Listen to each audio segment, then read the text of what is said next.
This is KCBD News Channel 11 at 6. Good evening, and thank you for joining us. The Big 12 tournament is underway in Kansas City, and the Red Raiders have just tipped off against the West Virginia Mountaineers. KCBD News Channel 11's Pete Christie joins us live from the T-Mobile Center in Kansas City with a look at the game. Pete? Hey there, Karen and Abner. It's go time for the Red Raiders. They have got to win 4 games in 4 days to get to the NCAA tournament. Step 1, West Virginia just getting underway. These teams split in the regular season. West Virginia winning in Lubbock, Red Raiders winning in Morgantown. It's what we call the rubber match. Both teams fighting to get into the big dance. If Tech stumbles anywhere along the way, they're out of the Big 12 tourney, and they will play in the NIT. Right now, 16 and 15 overall. Yesterday, we talked to interim head coach Corey Williams. He said, and when he was asked, is he going to be nervous? I'm taking on Bob Huggins. It's my second day on the job. Yes, I'm going to be nervous. But once the game starts, he's going to settle in, coach these guys the best he can, leading them and this university to great things. This team has overcome a lot of adversity this year. If they win today, they advance on in the tourney and take on another opponent tomorrow at 1:30. So they've got to get by West Virginia. Coming up tonight at 10, highlights, post-game reaction. And then coming up later in sports right now, we're going to hear from Krista Gerlich. The Lady Raiders arrived this afternoon. I was just at their practice and talked to Krista Gerlich. Well, that coming up in sports. We're with the Red Raiders and Lady Raiders in Kansas City. Pete Christie will send it back to you. Thank you, Pete. We're hoping for the best. In the meantime, it's been a fundraising step the Lubbock County Expo Center developer has deemed crucial in securing the necessary construction dollars. And now an announcement of sponsor naming rights could come in the next few weeks. That's what KCBD News Channel 11's Case Wilbanks has learned today. He joins us now with an update. Case? Yeah, Karen and Abner, the developer told the local government corporation which oversees the project that the Expo Center has received some proposals yesterday and today for naming rights related to food and beverage sponsors, and this week they plan to sign them. In the meantime, they do have to do some sort of foundational work on the site in order to extend the life of the building permit with the city. If they don't, it's going to expire in May. They said plans are in place to trigger a 6-month extension, though, and they're working on some documents to be used when the project goes out to bid. But as mentioned, the naming rights sponsorship money has been the focus on the private fundraising side of this project. It's believed that as sponsors are secured, more will become interested, and they plan to announce this first one in the next few weeks.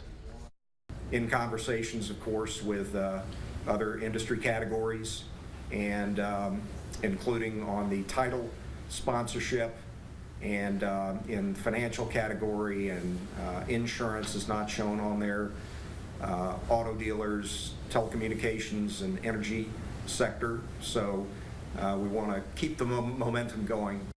Now, in those bid documents that they're working on, the hope is to identify some cost-saving opportunities in order to stay within the budget that's long been set at nearly $90 million for the first phase of construction. There's still no word on when the project would go out to bid or see a groundbreaking. There are some other fundraising efforts like the second Exponanza. We're going to tell you about that and have more coverage of today's meeting tonight at 10. Karen and Abner. Thank you, Case. Turning now to our weather. After a chilly and cloudy day today, we are still waiting for a chance for rain showers this evening, hoping so. John Fingers says crossed. we're in store for those up and down temperatures as we head into the last half of the week. He joins us with the first check of the forecast. John? Well, Karen and Abner may recall last night we were looking at storms on the Doppler, so we do have some storms on the Doppler. They're not around Lubbock, unfortunately, but we've had some activity tracking near the Snyder area, close to Jayton, but that activity is now making its way a little more northeast towards Haskell and over towards Wichita Falls. Could end up along the Red River or near Dallas-Fort Worth, but we do have a chance of some lighter showers popping up around our region later this evening, and even some patchy fog on the way for some areas tomorrow morning. Right now we're sitting at 50 degrees. We managed in the last couple hours to barely get into the low 50s, but it's expected a colder day. Dew points better, 34 degrees, but at least the winds are southeast, light 9 miles an hour. That's Plainview. Here in Lubbock, we're at 52 degrees, east-southeast winds at about 13, but again, dew points are in the 30s as well. This evening, some showers possible a little bit later on, but temperatures will just be slow to cool with the cloud cover, at least initially. I think we will dry out a little bit tomorrow morning, and then during the day tomorrow, we should be warming up.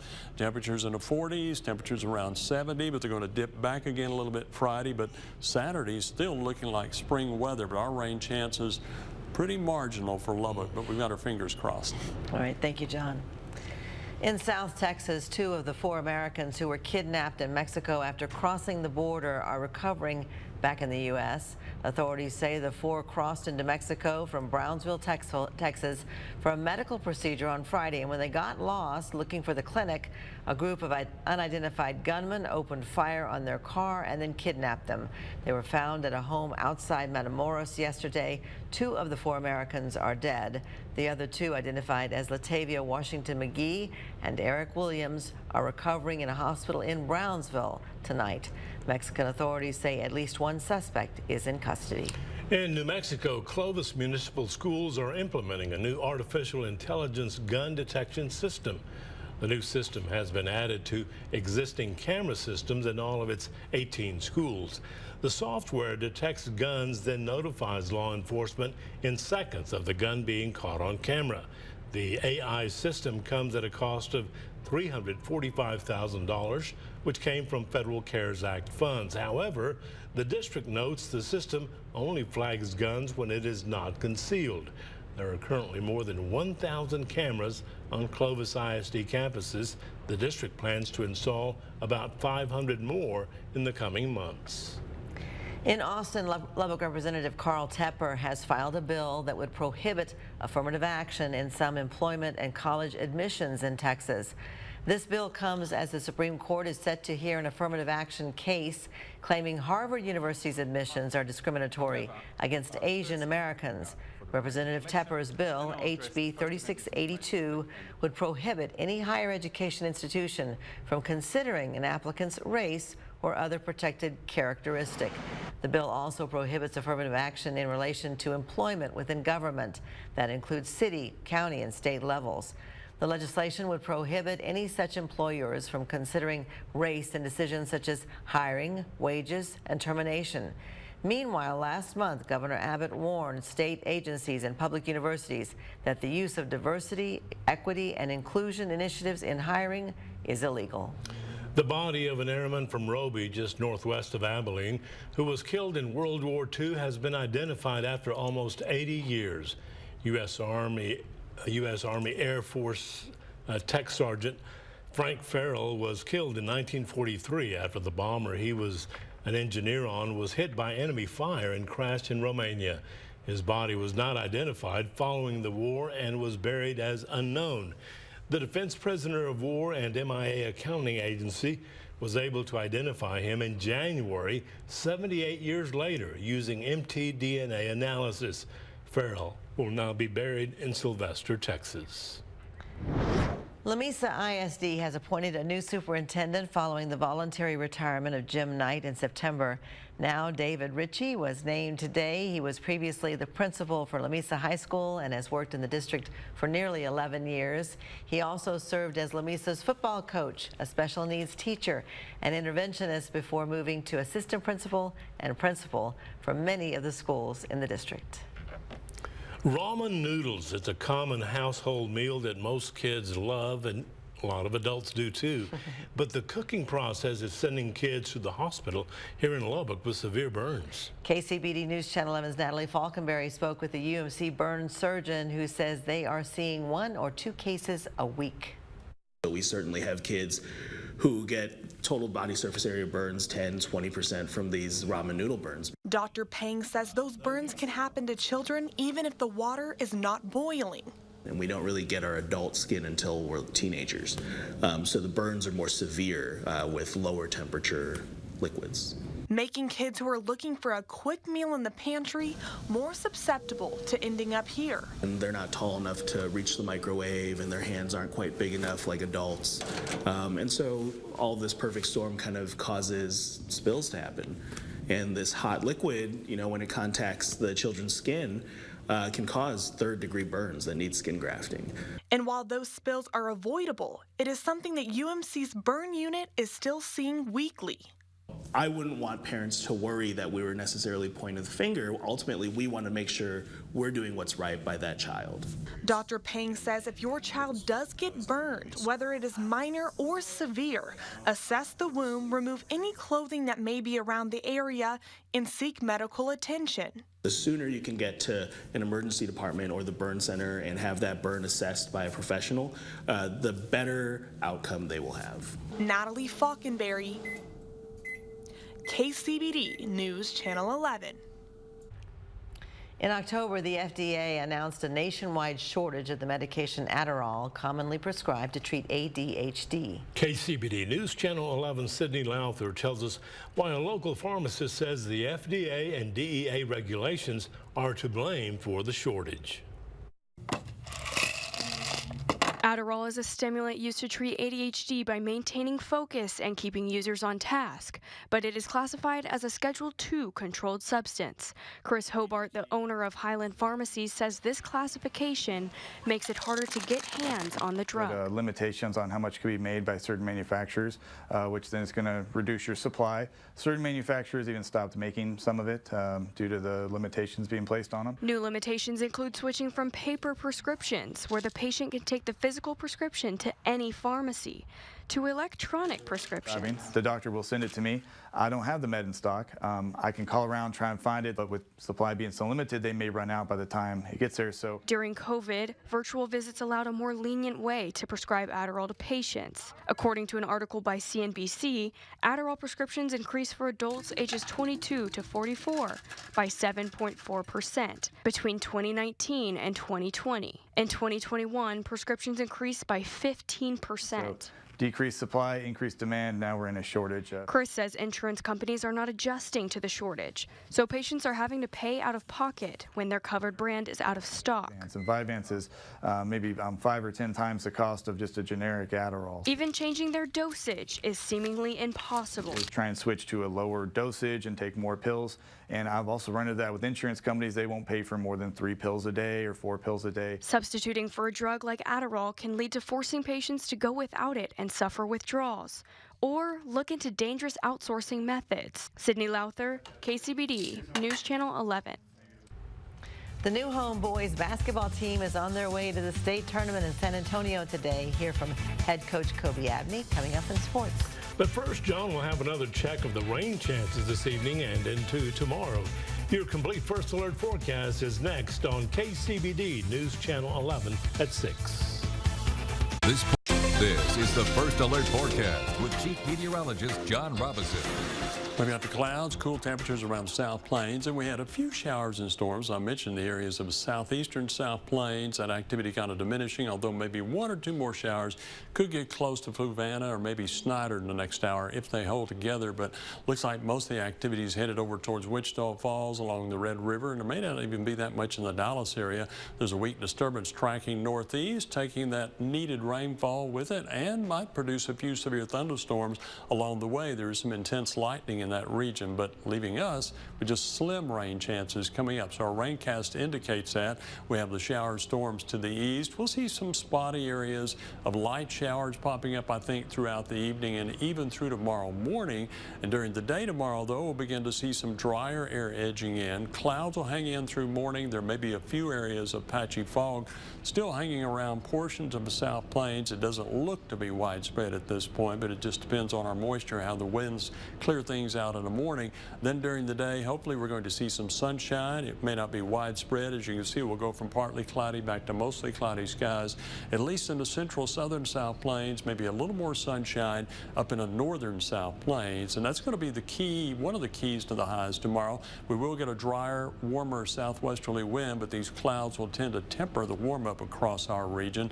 So it's going to depend on a little more sunshine to help out. This evening, east-southeasterly winds, and notice that they actually gradually veer, turn back to the west and southwest by early in the morning. Wind speeds are nice, though, 5 to 10 miles an hour. And you'll notice that those winds remain out of the west-southwest, or pardon me, west to northwest. And then the cool air that's kind of pushed off to the east during the day will actually flow back into the region tomorrow night. Another surge of a frontal boundary down into the area as that last disturbance moves out, so a front will edge back down.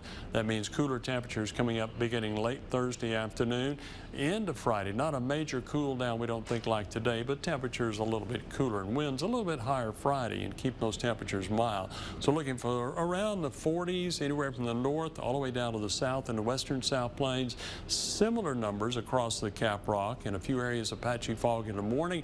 Daytime highs, depending on that cloud cover, will range from the 60s, and I do think it'll be generally 60s northern areas, especially northwestern areas, but then some 70s coming up. But as the cool air spills back in, you'll see temperatures going back down. Not a lot, though, on Friday, it appears, but in the 40s in the morning, around the 70s or so tomorrow for Lubbock. Sunshine will help us out if we can get a little bit there. Then we're going to cool some, but not a lot on Friday. Rain chances will remain very limited. Maybe some showers tonight and fog or drizzle and light rain in the morning. But Karen and Abner, going into our spring forward weekend for the clocks, it's going to warm up on Saturday to the 80s. Toasty on Saturday. Yeah. Thank you, John. Sounds like spring. The South Plains College men's basketball team faced Ranger College this afternoon. And the Lady Raider basketball team is preparing to face Kansas State tomorrow. Hear from head coach Krista Gerlich coming up next in sports. The first from the Lubbock National Bank Sports Desk. A sportacular Wednesday to you. Pete Christie live in Kansas City, where the Red Raiders are playing out on the court here at the T-Mobile Center. Right now, the Red Raiders lead West Virginia 15-10, 7.5 minutes into the game. Pop Isaacs already has 7 points. They have to win to keep NCAA tournament hopes alive. A win, they advance to play Kansas tomorrow, but they got to beat West Virginia. They're up early. Meanwhile, the Lady Raiders arrived in Kansas City today. KCBD Sports out at their practice at the Municipal Auditorium. The Lady Raiders will take on Kansas State tomorrow, 5 p.m. Now, this is a team Tech swept in the regular season.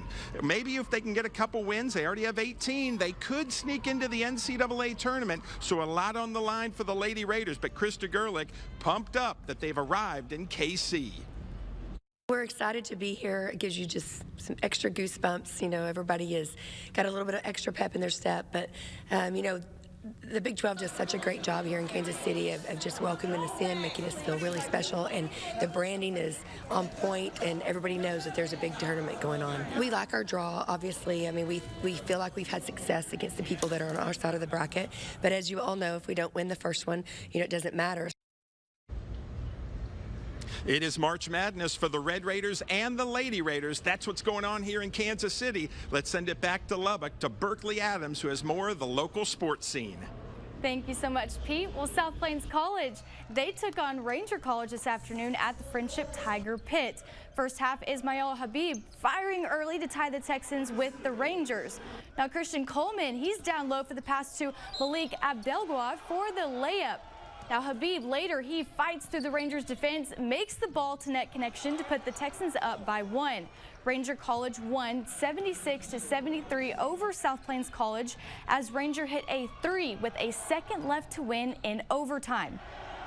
Well, the New Home basketball boys team got a send-off this morning as they are headed to state. This is their first state appearance since 1989. KCBD Sports is in San Antonio, and we will have coverage of both the New Home and the Jayton Jaybirds. New Home Leopards are excited to head to state. I mean, everybody's excited. It's the first time we've got a chance to go since 1989. It's a goal that we set for ourselves at the beginning of the year, and you know, a lot of these kids set for themselves a lot earlier than that. So we're just excited to get a chance to go pursue it. I mean, it's a dream come true, and I think for a lot of us, it's a dream that like we've always had, and we've put a lot of time and hours in this gym and working to where we are today. So I mean, it feels really good to say that we accomplished this goal. Definitely, like tournaments and stuff, and the regional tournament they've been great memories, and I don't know, this season it has been different, but it's been fun. Stay with us. We'll be right back. We're looking at those temperatures cooling down tonight. We'll end up around 40 to 45 for a morning low. Depends a little bit on clouds and moisture as well. May even be a little patchy fog, if not here, scattered around portions of the South Plains. But notice the wind direction, southwest to west, gradually turning northwest, picking up a little bit late in the afternoon. So should be warming up, a little bit of sunshine coming up, aiming for around 70 degrees by mid-afternoon. So it'll be a nice turnaround, almost 20 degrees warmer tomorrow. Nighttime lows in the 40s again on Friday, but still looking at a nice Friday and a very warm beginning of the weekend. Okay, thank you, John.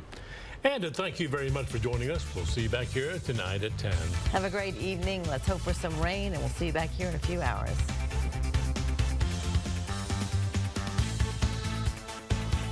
KC